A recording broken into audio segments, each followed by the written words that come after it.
All right, Gemini. For your mental space, we have the moon. I always think about, because you see the moon card here, but it looks like the sun kind of around it. Moonlight is sunlight.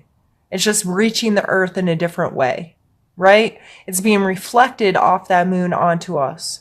And that moon controls so many of our daily things that we don't think about, our calendar, why a day and a night is, like X amount of hours long, and how our calendar works and the seasons and all of that is dependent on, to an extent, our Earth's relationship to our moon. But again, that moon is just kind of like a filter. It's making the same information that the sun sends us, the same energy, the same, however you want to think about it, the same light. It just arrives here in a different way. So to me, this has a lot to do with our perspective and being willing to see that, you know what, sometimes we're looking at something and it looks one way in the daylight.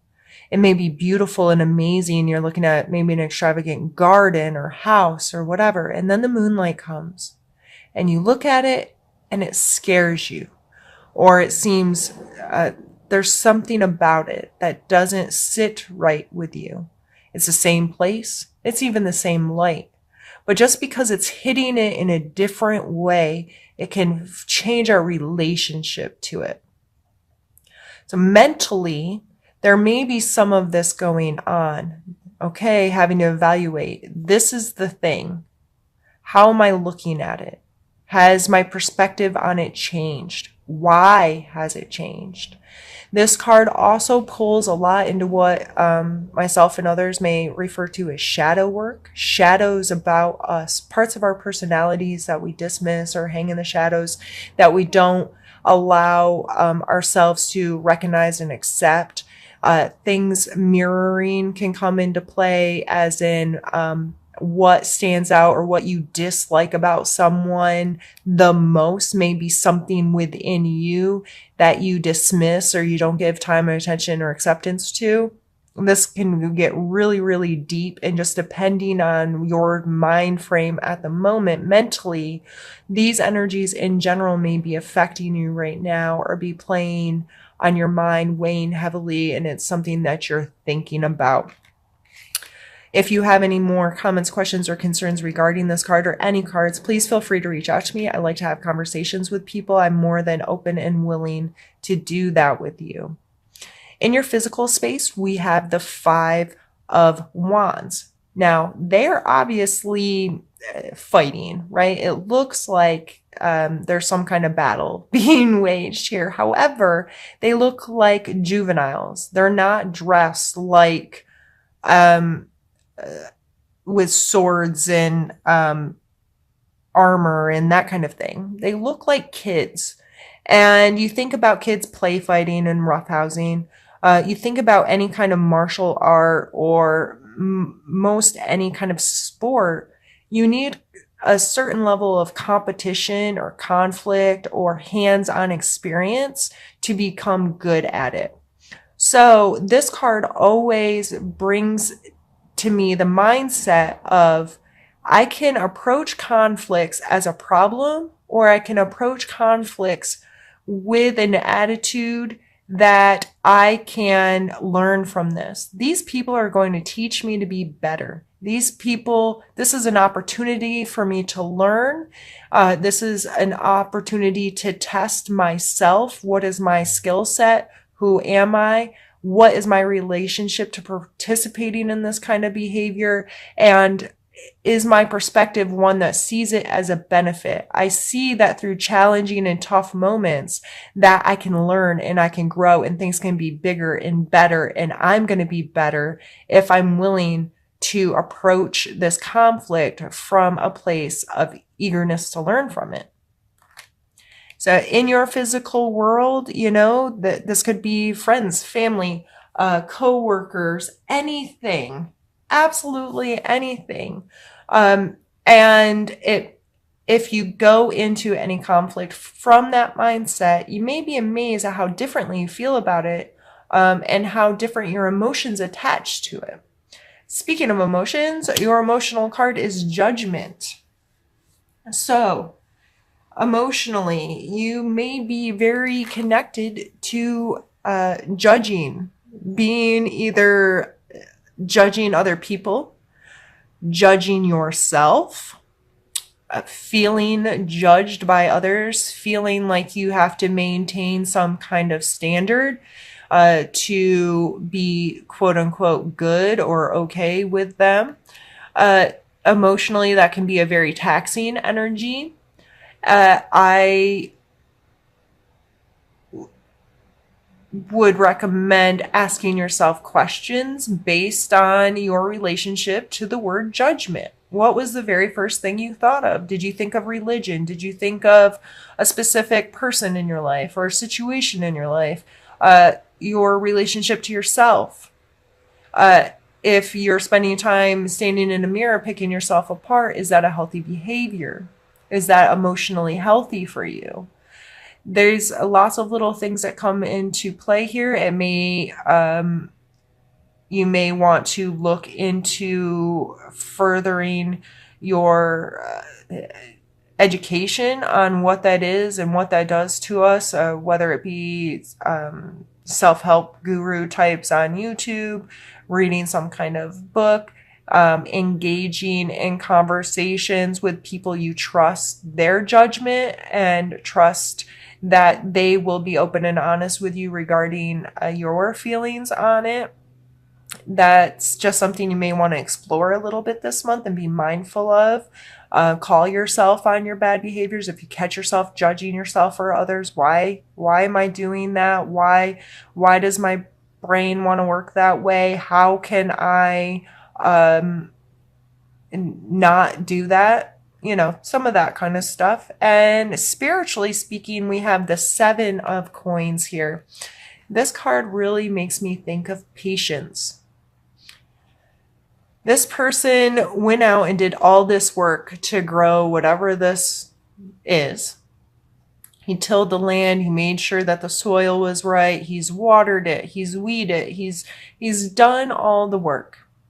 And it looks to be growing quite beautifully. However, it cannot benefit him if he doesn't give it the time it needs to mature.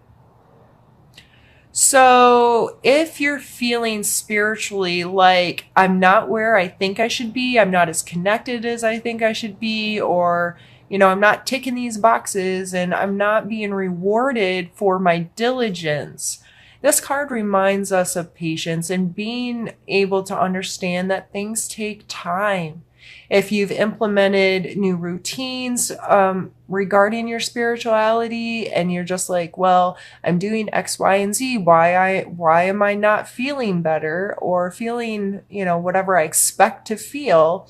You may have to take a look at your expectations first off, but you also need to be understanding and considerate that good things take time to grow. Sometimes it's a lot of little over and over and over again. Going out and plucking that weed and going out and watering it and being involved, and that in time it will grow and it will be reliant on how much effort you put into it. If this guy half-assed this plant, you know, and didn't take out all the weeds and didn't take care of the soil properly, didn't give it all the water it needs, it may still bear fruit, but it may be lacking because the nutrients and the work that he needed to do wasn't there for it. So again, patience and being okay with things not meeting some expectation that you had placed on it. What I'm going to do now, Gemini, is pause the video, move the cards out of the way, and get ready for our second part of the reading. We have the Queen of Wands and the Queen of Cups. Oh, fire and ice. I see like hot and cold. This is fire energy. This is water energy. This is creative beauty, being in a flow of passion, excitement, those kinds of energies. The Queen, on the other hand, is the emotional attachment to those, to anything, your willingness to emotionally connect with someone. These are both queens, meaning they're the mature feminine form of these energies. And I say fire and ice like they're opposites, but I don't necessarily mean that these are two opposing energies. What I'm saying is, like that's fire and ice sometimes, like, that goes together in a weird way. For the fire can melt the ice and the water can put out the flame. Like, there's this weird give and take between these two kinds of energies, and putting them together is intense, but can be a really good intense. These coming out as your challenges. This may just be calling your attention to maturing these aspects of yourself. Are you finding time to emotionally connect and be passionate and excited and open with people? Why is this hard for you? Is it you can control it too much and you don't express these things openly? Or do you not give them the time and the energy they deserve? Are you, I wanted to say mitigating, but I don't think that's the word, diminishing how important they are in your life to have some passion and excitement and connection?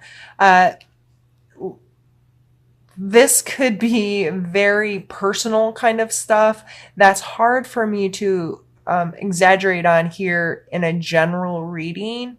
But when I started talking about these energies, if something came to mind specifically, and these may be two people you're dealing with, one's really fiery and one's super emotional and sensitive and connected emotionally into something, but another person's just excitement and raw, and you're having to deal with all of this. It could be playing a part in this conflict up here of having to deal with other people's extreme, you may feel their extreme energies, or these may be, being that you are the Gemini, these may be two aspects of yourself, both your fire and your water elements coming up, and how are they going to play together, and how are you going to express this in a healthy, mature way?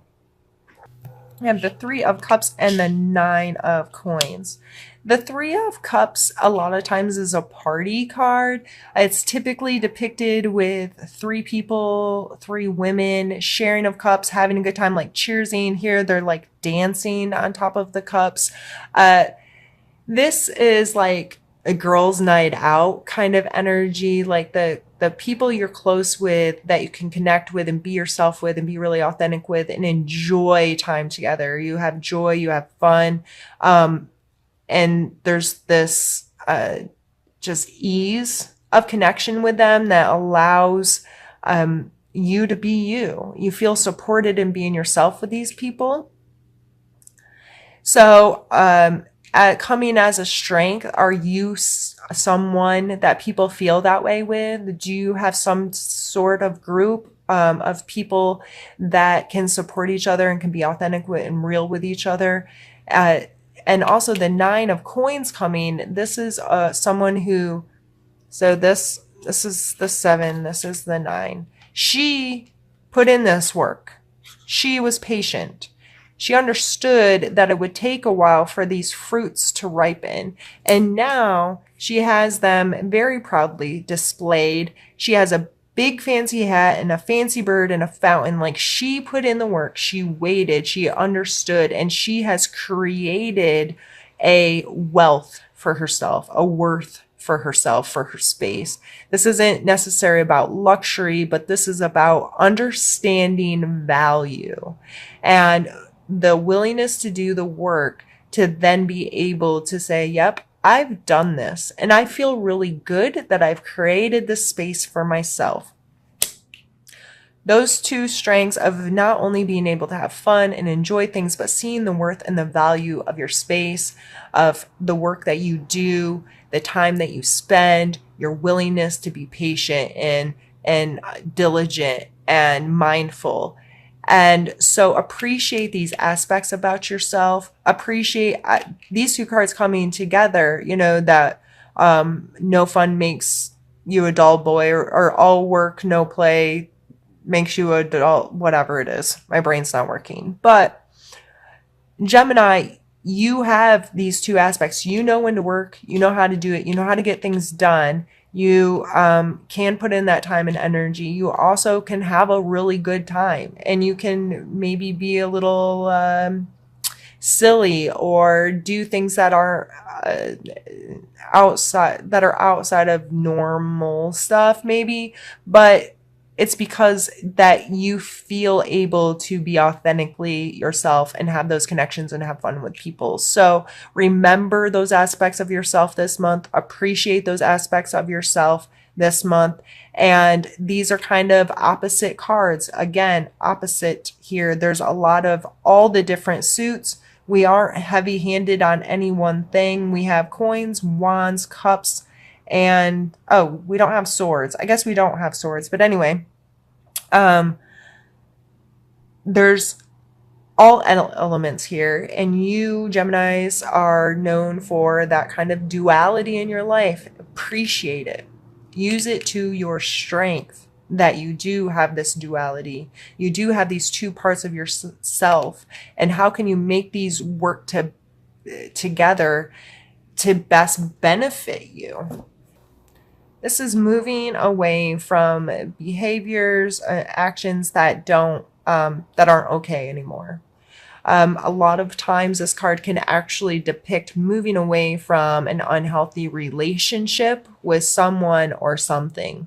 So taking the steps necessary to physically, mentally, emotionally remove yourself from whatever the situation is. So if it's in work, relationship, whatever, it's recognizing that that's not where you want to be anymore and taking steps to not have to deal with it. And that's coming out in your need to know section. So are you doing that? Is there something specifically that came up when I said moving away from bad relationship? You know, what came to your mind? Why did it come to your mind? And what are you doing about it? Four of Wands. Out of the whole deck, these are the two kind of party cards. As you can see why. There's people dancing in both of them. It looks like a good time. These people even have fireworks. This card, sometimes people talk about it as the marriage card because it's foundational. There's 4 set points. Kind of represents the 4 pillars of a home, that kind of energies. But there's also a creative freedom because it's a Wands card. So dancing, I think, is a very good representation of that. People feeling music. Why is music a thing? Why is it so important to us? Why and how can it affect us so deeply and inspire us? And if you turn off the sound on your favorite movies and just watch them, and it's different. Like the music plays such a role in affecting our perception of life, and the good and the bad and the scary and the exciting and all of that. So this coming out in a suggestion card, I'm really getting this carefree connectiveness feeling, this in the flow. When people are truly connected to music and they're just dancing and they're going, they don't care what they look like. They don't care about someone else's perception of them. They are just letting the music move their body. Now, if that doesn't resonate with you because you don't know how to dance and you don't get that, you likely have some other form in your life. Do you paint? Do you doodle? Do you draw? Do you craft in any way? Are numbers your thing? You know, I'm thinking of an accountant for some reason, where they can get lost in the flow and things just feel good and right, and they're just there enjoying it. So look for those places to have that kind of freedom this month, to let yourself just be yourself and have some joy and dance your little rear end off if you need to. But All right, Gemini, this was a really fun reading to do. I think that if you look for the opportunities, and it's all going to come down to your perspective, as always, your perspective on the situations and the conflicts and the opposing energies, or the even within yourself, to appreciate them and to know that, you know, it's all perfect. It is. It might not always be comfortable or pretty, but it's perfectly arranging you for to take the next step and have another awesome experience. You know what I mean? Like, just enjoy the fact that you're a human and you get to wake up day after day and do it over and over again, and you can control your perspective on all of it.